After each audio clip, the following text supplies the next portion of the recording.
In Delta Force Mobile, you can make an assault rifle feel like an SMG, or even make an SMG feel like a sniper. The gunsmith in Delta Force Mobile is so detailed, and I am yet to see something like it in any mobile game. In most mobile shooters, for you to know the recoil pattern of a gun, you will have to go into the shooting range and shoot at a wall. But in Delta Force, you can see the recoil pattern of any gun through a graphic image in the gunsmith. It also has a way to improve already added stats of the gun, which is a huge game changer, so you can offset various stats of the gun just by calibrating it. As interesting as this all sounds, a lot of players find it quite overwhelming to understand how to build their favorite guns, and that is the aim of this video. The purpose of this video is not to build a gun in front of you, but to show you the concept behind building guns. So I can guarantee that once you are done watching this video, you will be able to build any gun in Delta Force Mobile. But before you build a gun, you will need to ask yourself this question: what do you want this gun to do?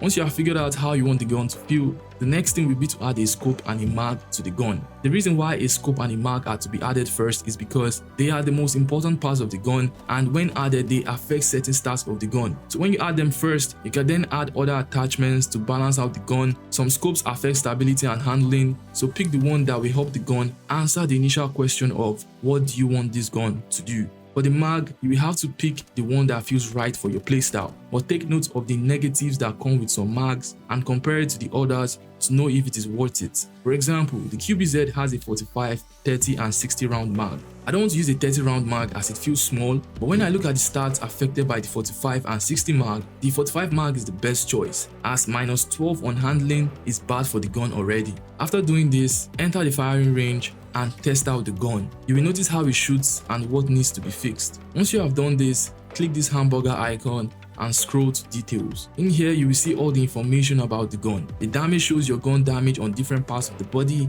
and the damage fall off. To improve damage fall off, you will need to use attachments that provide range and muzzle velocity. Control is your recoil, and the image shows the recoil pattern. This is important because you can know if you should fix the horizontal or vertical recoil of the gun. In this image, we need the vertical recoil fixed. Handling involves a lot like ADS speed, reload time, walk speed, but one thing you should know is that lasers can decrease handling stats, but at the same time improve handling stats because it helps with ADS speed. So it is always important to check the details to see how the gun is affected by every attachment you add. Stability is one of the important stats in the game. It is basically when you aim down sights, how your shots get affected when you get shot by the enemy, and how much of your recoil is reduced when you hold your breath. Accuracy is centered around hip fire, so if you are building a gun and you are not going to hip fire with it, then you should not really care about the stats of accuracy. The next thing to look at is the barrel and muzzle. This will affect if your gun hits like a truck or if it hits like a straw. The barrel determines how you build your gun,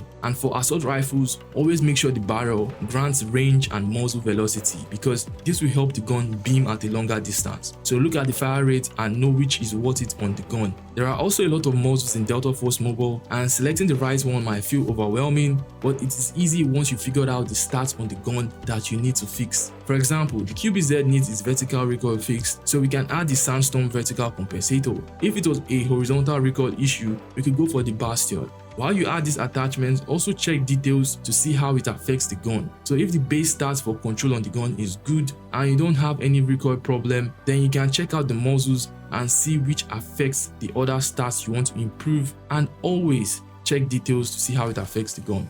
Lasers, like I said, are quite important, and I add them to the right rail of the weapon. All these lasers are the same. The only difference is the color of the laser, so choose the color you like, the one that's easier for you to see. For rare grips, I like to focus on control, and the AR heavy tower grip is one of the best as it also provides a grip mount which grants extra stats, but most weapons don't have it, so just focus on control and stability when adding the rare grips. The negatives can be fixed in the other attachment slots. The foregrip should be used to fix the parts of the gun that have been affected negatively by the already added attachment. But if the recoil pattern of the gun hasn't been smoothed out, then you can use it to solve the horizontal or vertical recoil. For stock kits, you lose the rear grip of the gun, and you also lose the ability to calibrate the stock, which doesn't feel good. So 95% of the time, you are better off without a stock kit on the gun. For stock, just select the one that improves the already traded off stats of the gun. If your gun is lacking in handling, then you can add a stock that improves that. Remember that you can always calibrate the stock to improve the stats.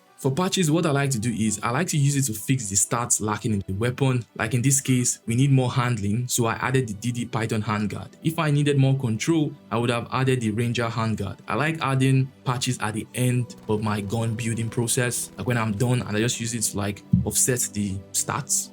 To calibrate a gun is also easy. Just head over to Calibrate and you select the different parts of the gun to calibrate. But be aware that when you drag the sliders, you affect the stats of the weapon. You can look at the bottom left to see which stats you are affecting. For barrel, the firing stability is important, and so is the muzzle velocity. In foregrip, extra control and stability while moving is also good, but remember weapons are different. If the control of the weapon is already good, you can calibrate it to grant extra ADS speed. For optic, this is based on preference. You can increase the zoom of the scope. For example, you can turn a 1x scope into a 1.25x scope, and eye relief is just the field of view of the scope.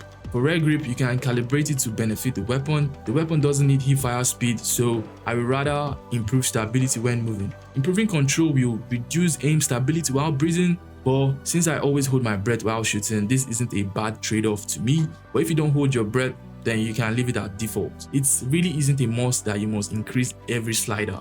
For stock, I always calibrate for firing stability. So guys, this is the concept behind building weapons in Delta Force Mobile, and I hope it was helpful. So for more content like this, please leave a like and subscribe to the channel, and I will see you in the next one soon.